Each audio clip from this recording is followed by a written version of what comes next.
اللي اتطلقوا وخلصوا مشاكلهم في المحكمة، بس نسيوا مين اللي اتحكم عليه يشيل الذنب ده طول عمره. هما العيال. اللي اتقطع مش الورقة اللي كانت ما بين الأب والأم، هو اللي اتقطع قلب العيل اللي كان شايف فيهم أمانه. الانفصال مش دايما نهاية العالم، ولكن لما الطلاق يبقى نهاية الطفولة لازم نقف ونسأل ونعرف مين السبب. لأن أول ما بيحصل الطلاق الكبار بيفكروا في الترتيبات، في الراحة، في الحياة الجديدة. أب بيختفي بعد الطلاق، أم مشغولة بجراحها وبحريتها المطلقة اللي اكتسبتها بعد الطلاق. وللأسف الطفل بيتربى ما بين الاتنين، بس مفيش حد فعليا بيربيه. محدش فعليا بيسأل عليه انت عامل ايه اللي بتشوفه في يومك، ايه اللي اتغير عندك، ايه اللي حاصل حوالين منك. كل واحد بيبقى مركز في نفسه، بيبص للولد او البنت، مش شايفهم هم واقفين محتاسين في النص ما بين اتنين، كل واحد فيهم شايف ان التاني هو السبب. وكتير منهم بيكون غرقان في الانتقام، انا ازاي هنتقم من اللي كان معايا لان هو السبب. والضحية للأسف بيكون طفل بيحاول يفهم ليه الأمان اللي كان حاسس بيه اختفى فجأة. الطفل اللي بيتحط في دايرة فيها صراع ولوم وتجاهل بيبدأ يشيل ذنب من ذنبه، وبتبدأ سلوكياته تتغير. الطفل ده بيبدأ يكتسب سلوكيات دفاعية، تلاقيه بيكذب علشان يرضي الطرفين، بيسكت وما يقولش ايه اللي وجعه عشان ما يزعلش حد منه، او بيتحول لنسخة اسوأ من كده بكتير، وانه بيبدأ يستغل الطرفين بكل الطرق الممكنة علشان يقدر يحصل على اللي هو عايزه من هنا ومن هنا.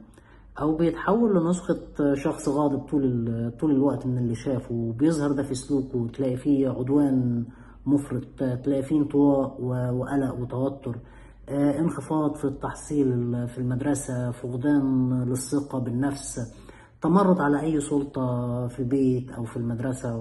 وأنا هنا كمان حابب أوجه حاجة للمدرسين، يا ريت تاخدوا بالكم من الولاد ومن تصرفاتهم ومن سلوكياتهم. ويا ريت لو لاحظتوا أي حاجة مختلفة تشاركوها مع المتخصصين في المدرسة، لعلهم يقدروا يتواصلوا مع الأهالي ويتكلموا معاهم.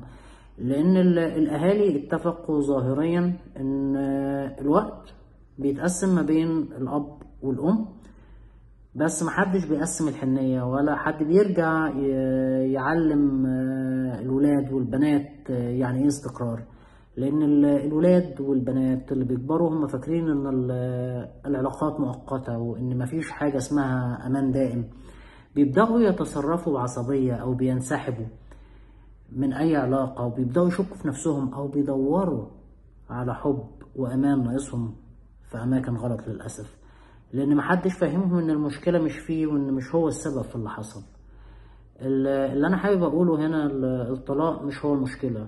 المشكلة انكم بعد الطلاق نسيتوا اهم عنصر في المعادلة، وهو الطفل. مين اللي بيتكلم معاه؟ مين اللي بيطبطب عليه؟ مين اللي بيوضح له ان مش كل حاجة انتهت، وان مش هو السبب في اي مشكلة حصلت؟ الطفل اللي بيكبر بينكم هو اللي هيحكم عليكم بعدين ويسألكم كنتوا فين؟ كنتم بتصلحوا نفسكم وتريحوها، ولا كنتم بتنسوني؟ الرسالة اللي أنا حابب أقولها إن الانفصال قرار، بس الأبوة والأمومة مش قرار مؤقت. لو قررتوا تتطلقوا، اتطلقوا بمسؤولية. ما تسيبوش عيالكم يتربوا في فراغ، أو يضيعوا ما بين شد وجذب وانتقام.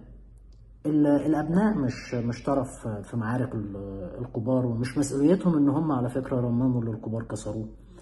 الطلاق مرحلة، لكن التربية رحلة مستمرة تحتاج وعي ونضج ومسؤولية، مش أنانية. لأن في الآخر الطفل هيكبر وهيفتكر مين وقف جنبه ومين سابه وقت ما كان محتاجه. يا ريت لو كنا بنقول حاجة مفيدة تشاركوها مع الناس، يمكن تفرق مع حد. وخلينا نكمل مع بعض السلسلة، ويا ريت تشاركوني آرائكم، أو تبعتولي لو في حاجة أقدر أساعد فيها. أشكركم وأتمنى لكم حياة سعيدة. باي باي.